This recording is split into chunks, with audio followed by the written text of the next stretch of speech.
اعوذ باللہ من الشیطان الرجیم بسم اللہ الرحمن الرحیم رب اشرح لی صدری ویسر لی امری واحلل عقدۃ من لسانی یفقہوا قولی رب یسر ولا تعسر وتمم بالخیر آمین یا رب العالمین۔ آج ہم پڑھیں گے جی حدیث نمبر 26 پہلے انشاءاللہ عز و جل۔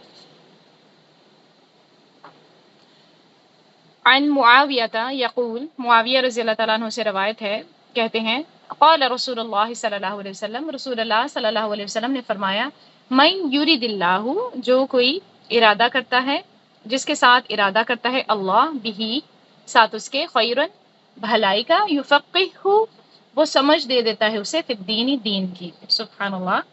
تو کیا ہے، اللہ تعالیٰ کے ساتھ، اللہ تعالیٰ جس کے ساتھ بھلائی کا ارادہ کرتا ہے تو اسے دین کی سمجھ عطا کر دیتا ہے۔ اب یہاں پہ بیچ میں نا جس کا ورڈ آئے گا یہاں، ٹھیک ہے، اللہ جس کے ساتھ بھلائی کا ارادہ کرتا ہے تو اسے دین کی سمجھ عطا کرتا ہے۔ اب یہ اپنے آپ میں ایک بہت بڑی حدیث ہے۔ یہ اللہ تعالیٰ کا خاص فضل ہوتا ہے کہ کسی کو توفیق دے دے کہ سارے کام کاج چھوڑ کے دین سیکھنے میں لگ جائے، کوئی بھی انسان، چاہے کوئی مرد ہے، عورت ہے، بچہ ہے، بڑا ہے، جو بھی، یہ بڑے فضل کی بات ہے۔ یا پھر ایسا ہو سکتا ہے کہ باقی سارے کاموں میں سے وقت نکال کے ہم کیا کریں، دین کا علم حاصل کریں، اسے سمجھیں، کیونکہ جس کے اندر دین کا علم حاصل کرنے کا شوق پیدا ہو گیا نا، تو بس سمجھیں کہ اللہ تعالیٰ نے اس کے ساتھ بھلائی کا ارادہ کر لیا۔ سبحان اللہ۔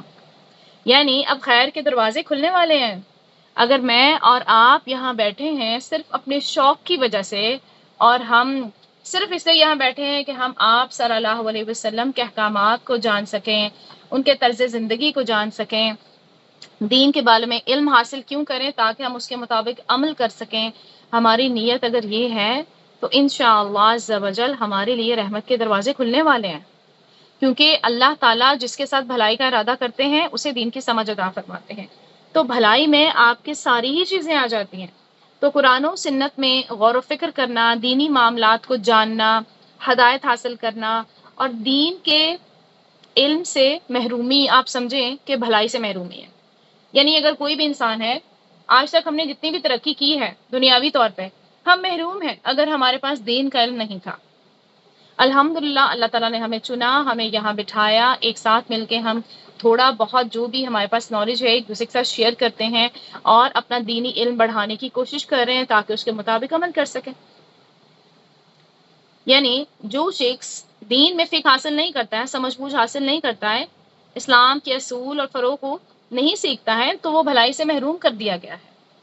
اگر کسی انسان نے آپ کے آس پاس پی ایچ ڈی کی ہوئی ہے، ہاں وہ ہر طرح کی کتابیں پڑھتا ہے، دنیا کو سکھاتا ہے، لیکن اس کے پاس دین کا زیرو نالج ہے، اس کو دین کے بارے میں پوچھا جائے تو اسے اتنا نہیں پتا ہے، بیسک نالج نہیں ہے اس کے پاس کہ نماز کیسے پڑھنی ہے، تو وہ کیسا کامیاب انسان؟ دنیا اس کو بڑا کامیاب کہتی ہوگی، لیکن اللہ کی نظر میں ایسے انسان کامیاب نہیں ہوتے ہیں۔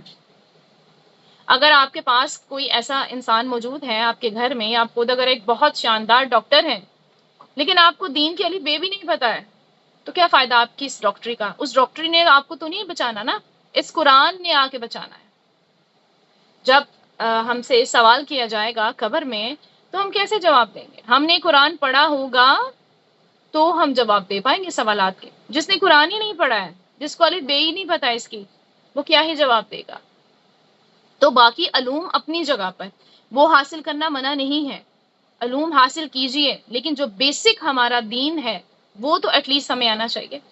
یہ ہماری رسپانسبلٹی ہے ایز اے مدر بھی، ایز اے سسٹر بھی، اور ایز اے گرل بھی، کہ ہم خود دین کا علم حاصل کریں، اور پھر آس پاس ہمارے جتنے بھی رشتے ہیں، ہمارے بچے ہیں، ہمارے ہسبینڈ ہیں، ہمارے پیرنٹس ہیں، جو بھی ہیں، ہم ان تک بھی یہ بات پہنچائیں۔ یہ ہماری رسپانسبلٹی بنتی ہے۔ اگر ہم چاہتے ہیں کہ ہمیں اللہ کی طرف سے بھلائی ملے اور ہمارے گھر والوں کو بھلائی ملے، تو ہمیں اس کا علم حاصل کرنا چاہیے۔ سارے کام چھوڑ کے اگر نہیں بیٹھا جاتا تو کچھ وقت نکالیے۔ سارے کام چھوڑنے کا مطلب یہ ہے کہ دنیاوی کوئی بھی کام، کچھ لوگ ہوتے ہیں نا جو اپنی زندگی کو وقف ہی کر دیتے ہیں دین کا علم حاصل کرنے کے لیے، ٹھیک ہے، وہ اپنے فائنینشیلز کا حساب نہیں رکھتے ہیں، وہ کہتے ہیں یہ کہیں نہ کہیں سے فائنینس اللہ تعالیٰ ہمارا پورا کر دے گا، ٹھیک ہے، بہت ساری عورتیں بھی ایسی ہیں، بہت سارے مرد بھی ایسے ہیں جو اپنے آپ کو دین کے لیے وقف کر دیتے ہیں، نہ دن دیکھتے ہیں نہ رات دیکھتے ہیں، باقی رسپانسبلٹیز اللہ تعالیٰ خود ہی ان کی پوری کرا دیتے ہیں، اور یہ واقعی نیت کی بات ہوتی ہے۔ اگر آپ نیت کریں نا کہ یا اللہ میں تیرے راستے میں نکل رہی ہوں، میرے بچوں کو سنبھالنا تو نے ان کی تربیت کرنی ہے، یا اللہ میں اپنے آس پاس کے جو میرے رشتے دار ہیں جو گھر میں موجود ہیں، اگر میں ان کو زیادہ وقت نہیں دے پاتی ہوں تو ان کے دلوں میں نفرتوں سے بچانا کس نے؟ تو نے بچانا ہے۔ تو اگر ہم اللہ تعالیٰ سے اس طرح کی دعائیں کریں تو واقعی ایسا ہوتا ہے کہ ہمارے جو رشتے ہوتے ہیں ان کے دلوں میں ہمارے لیے محبت ہی رہتی ہے، وہ اکتاہٹ محسوس نہیں کرتے ہیں، اور ہم دین کا کام کرتے ہی چلے جا رہے ہوتے ہیں، ہم دین سیکھتے ہی چلے جا رہے ہوتے ہیں۔ لیکن اگر ہمارے آس پاس کا ماحول ایسا نہ ہو تو پھر ہمارے لیے دین سیکھنا بہت مشکل ہو جاتا ہے۔ تو اگر ہم چاہتے ہیں کہ دین کا علم حاصل کریں، کیونکہ اس سے تو ہمیں خیر ہی خیر ملنے والی ہے، تو پھر اپنے کیا کریں؟ رب سے دعائیں کریں، ڈھیروں دعائیں کریں۔ اپنے آپ کے دل میں جو بھی بات آتی ہے نا سب سے پہلے اپنے رب سے کریں، بجائے اس کے کہ ہم لوگوں کو سمجھانے لگ جائیں۔ لوگ نہیں سمجھتے ہیں، جب ہم اپنے رب سے دعائیں کریں گے تو لوگ بھی سمجھ جائیں گے، کیونکہ اللہ ان کے دلوں میں ہماری الفت ڈال دے گا اور ہمارے لیے آسانیاں پیدا ہو جائیں گی۔ تو قرآن مجید میں دین کا علم حاصل کرنے کے لیے گھروں سے، اپنی بستیوں سے، اپنے علاقوں سے نکلنے کا بھی حکم دیا گیا ہے۔ سورہ توبہ کی آیت نمبر 122 میں آتا ہے، اور ممکن نہیں کہ مومن سب کے سب نکل جائیں، سو اس کے ہر گروہ میں سے کچھ لوگ کیوں نہ نکلیں تاکہ وہ دین میں سمجھ حاصل کریں، اور تاکہ وہ اپنی قوم کو ڈرائیں جب ان کی طرف واپس جائیں، تاکہ وہ بھی بچ جائیں، یعنی برے انجام سے بچ جائیں، اللہ کے غضب سے بچ جائیں، حرام کام کرنے سے بچ جائیں۔ اگر سارے مومن نہیں جا سکتے تو کچھ نکل جائیں، ٹھیک ہے؟ تو ہمارے لیے بھی یہی ہے۔ اب ہم دیکھیں، ہمارے خاندان ہے، خاندان کے بعد ہمارا ایک گھر ہے، ایک قبیلہ، ایک ذات جسے ہم کہتے ہیں، اس کے بعد ہمارے گھر ہے، ہمارے گھر میں سے ہم ہیں جسے اللہ تعالیٰ نے چنا ہے۔ تو اگر سارے لوگ نہیں جا پا رہے ہیں تو خاندان میں سے کوئی ایک انسان تو ایسا ہو جو دین کا علم حاصل کرے، تاکہ وہ اپنے باقی سب گھر والوں کو سمجھا سکے، دین کا علم ان تک پہنچا سکے۔ علم دین حاصل کرنا بہت ہی اہم ہے، کیونکہ اس کی بہت زیادہ فضیلت آتی ہے۔ آپ صلی اللہ علیہ وسلم نے فرمایا کہ جو شخص علم حاصل کرنے کے راستے پہ چلتا ہے، اللہ اس کے لیے جنت کا راستہ آسان فرما دیتے ہیں۔ تو جنت مجھے اور آپ کو کس کو نہیں چاہیے؟ ہم سب کو چاہیے۔ تو جنت کا راستہ اس راستے پہ آسان ہو جائے گا۔ کیا کرنا ہے؟ دین سیکھنا صرف معلومات حاصل کرنا نہیں ہوتا ہے، بلکہ جنت تک پہنچنے کا راستہ ہے یہ۔ تو ہمیں اس راستے پر خوش دلی سے چلنا چاہیے، اپنے لیے وقت نکالنا چاہیے، کیونکہ علم حاصل کرنا ہر مسلمان پر فرض ہے، یہ کوئی آپشن نہیں ہے ہمارے پاس، یہ فرض ہے۔ ہاں کچھ اس میں بہت زیادہ تحقیق کر لیتے ہیں، لیکن بیسک نالج لینا تو ہر مسلمان پہ فرض ہے۔ یہ نہیں ہم کہہ سکتے کہ ہاں اب ہم کہاں سے اتنا وقت نکالیں، ہم نے بچے بھی پالنے ہیں، ہم نے گھر کے کام بھی کرنے ہیں، یا مردوں کو دیکھیں تو وہ کہتے ہیں ہم روزی رزق کمانے کے لیے نکلیں یا پھر دین کا علم حاصل کرنے کے لیے نکل جائیں، تو گھر والوں کو کون دیکھے گا؟ بالکل آپ دین کا علم حاصل کریے، ایکسٹرا ٹائم نکالیے اپنے لیے۔ اگر آپ 12 گھنٹے کی جاب کر رہے ہیں تو ایٹ لیسٹ اس 12 گھنٹے کے بعد 1 گھنٹہ تو آپ دین کو دے ہی سکتے ہیں۔ اور 1 گھنٹہ تو کیا، ہم سے آدھا گھنٹہ نہیں دیا جاتا ہے، ہم سے 10 منٹ نہیں دیے جاتے ہیں۔ دین کا علم حاصل کرنا تو دور کی بات، ہم سے قرآن کی تلاوت نہیں ہو پاتی ہے۔ عام گھروں کو دیکھ لیجئے، ایسے ہی ہے۔ تو اللہ تعالیٰ ہم سب کو توفیق عطا فرمائے کہ ہم علم حاصل کریں۔ دنیاوی علم تو اس لیے حاصل کرتے ہیں نا جاب مل جائے، اب یہ علم بھی حاصل کرنا ہے کیونکہ اسی نے تو ہماری آخرت کو سنوارنا ہے۔ لیکن آخرت چونکہ نظر نہیں آ رہی ہوتی ہے، جاب ہمیں سامنے نظر آ رہی ہوتی ہے، پیسے ہمیں نظر آ رہے ہوتے ہیں، تو بس اسی علم پہ ہمارا زیادہ دھیان ہوتا ہے، اپنے بچوں کے لیے بھی اور اپنے لیے بھی۔ لیکن جو اصل علم ہے دین کا، جس نے ہماری دنیا اور آخرت دونوں سنوارنی ہے، اس کا بیسک نالج بھی نہیں دیتے ہیں ہم اپنے بچوں کو، تو یہ ہماری کمزوری ہے۔ ہمیں اپنے آپ کو سدھارنے کی ضرورت ہے۔ دین کی بنیادی سمجھ ہر مسلمان مرد اور عورت کی ضرورت ہوتی ہے۔ اور آپ صلی اللہ علیہ وسلم نے فرمایا کہ تم میں سے بہتر وہ ہے جو قرآن سیکھے اور سکھائے۔ تو یقیناً قرآن سیکھنا اور سکھانا، دوسروں تک یعنی پہنچانا، اللہ کے نزدیک بہترین اعمال میں سے ہے، کیونکہ علماء کی تو بہت زیادہ فضیلت آئی ہے۔ آپ صلی اللہ علیہ وسلم نے فرمایا کہ عالم کے فضیلت عابد پر ایسی ہے جیسی میری فضیلت تمہارے ایک ادنا آدمی پر۔ سبحان اللہ، جسٹ Think about it. غور سے سمجھیے اس حدیث کو. عالم کون ہوتا ہے؟ جو علم حاصل کرتا ہے اور آگے پہنچاتا ہے. اور عابد کون ہوتا ہے؟ جو عبادت سیکھتا تو ہے لیکن اپنی عبادت پہ فوکس کرتا ہے، دوسروں تک نہیں پہنچاتا ہے. ٹھیک ہے؟ تو عالم کی فضیلت عابد پر یعنی عبادت کرنے والے پر ایسی ہے جیسے میری فضیلت تمہارے ایک ادنا آدمی پر. سبحان اللہ، اتنی بڑی خوشخبری، اور پھر ہم اس کام سے باز رہیں، یہ نہیں ہو سکتا. اتنی خوشخبریاں سننے کے بعد تو ہمیں دن رات ایک کر دینا چاہیے. ٹھیک ہے، اپنی گھریلو رسپانسبلٹیز ہم پوری کریں، اینڈ آفٹر دیٹ جو بھی ہمارے پاس وقت ہو، بجائے اس کے کہ ہم لغویات میں بھی وقت گزاریں، ہمیں یہاں گزارنا چاہیے. علم دین انسان کو بلند مقام عطا فرماتا ہے، اور اس کے لیے ہمیں دعا بھی کرنی چاہیے. خالی علم حاصل کر لینا کافی نہیں ہوتا ہے، علم نافع حاصل کرنا چاہیے جو ہمیں بھی نفع دے اور دوسروں کو بھی نفع دے. کیا دعا مانگتے تھے آپ صلی اللہ علیہ وسلم؟ اللہم انی اسألک علما نافعا. ہمیں بھی یہ مانگنی چاہیے، کیونکہ اصل علم وہی ہے جو انسان کے عمل اور کردار کو بدلتے. قرآن پاک میں اللہ تعالیٰ فرماتے ہیں یرفع اللہ الذین آمنوا منکم والذین اوتوا العلم درجات، کہ اللہ تم میں سے ایمان والوں اور علم والوں کے درجات بلند کرتا ہے. سبحان اللہ. تو ایمان والوں کے درجات بلند ہوتے ہیں اور علم والوں کے، کیونکہ علم حاصل کرنے کے لیے انسان کو قربانیاں دینی پڑتی ہیں، اور اللہ تعالیٰ کسی کی بھی قربانی کو رائگاں نہیں کرتے ہیں. اگر آج میں اور آپ کچھ چیزوں کی قربانی دے کے یہاں بیٹھے ہیں تو انشاءاللہ عز و جل جب ہم روز قیامت اس کا اجر دیکھیں گے، ہمارا دل باغ باغ ہو جائے گا، اور ہم سوچیں گے کاش ہم نے تھوڑا سا وقت اور نکالا ہوتا. تو علم حاصل کرنے والے اور نہ حاصل کرنے والے کبھی بھی برابر تو ہو نہیں سکتے.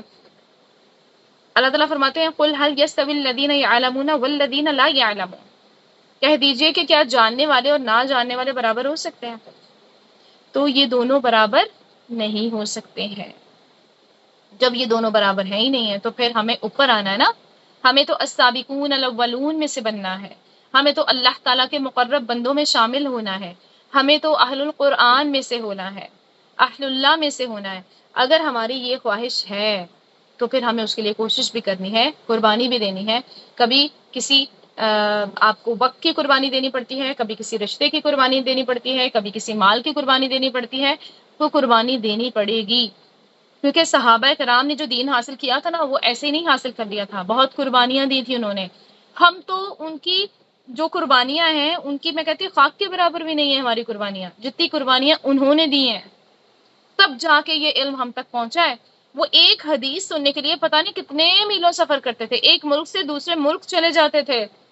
اور ہمارے لیے تو دین حاصل کرنا کتنا آسان ہو گیا ہے.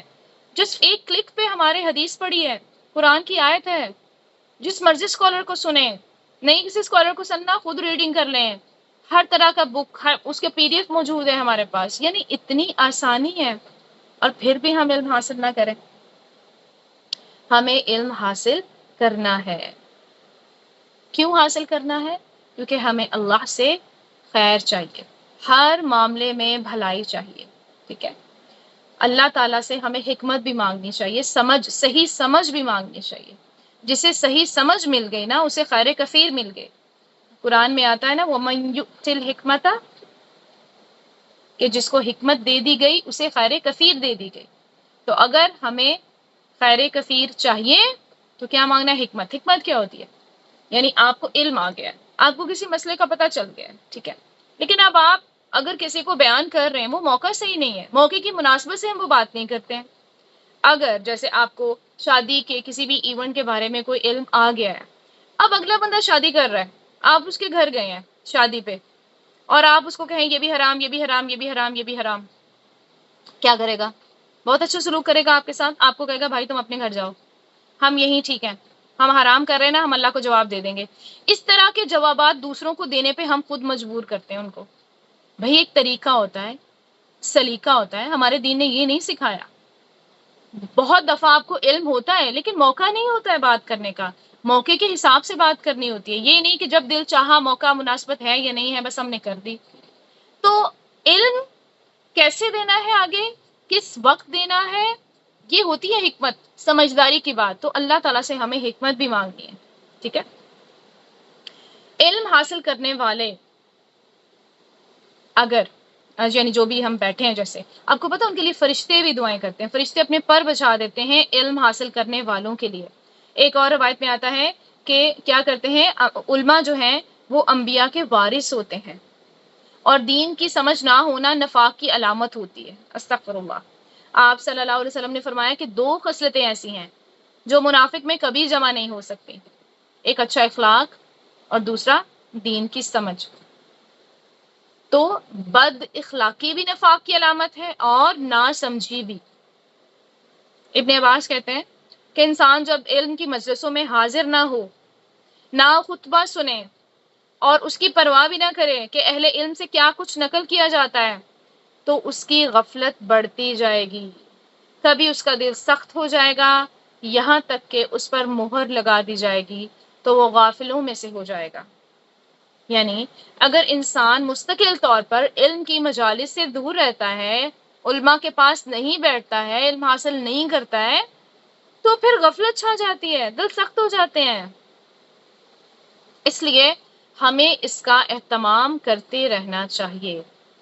تو علم حاصل کرنا ہے ہم نے انشاءاللہ عز و جل قبر تک، جب تک ہماری موت واقع نہیں ہو جاتی ہمیں یہ کام جاری رکھنا ہے، اگر ہم اللہ سے ہدایت کے بھلائی کے طلبگار ہیں تو انشاءاللہ عز و جل۔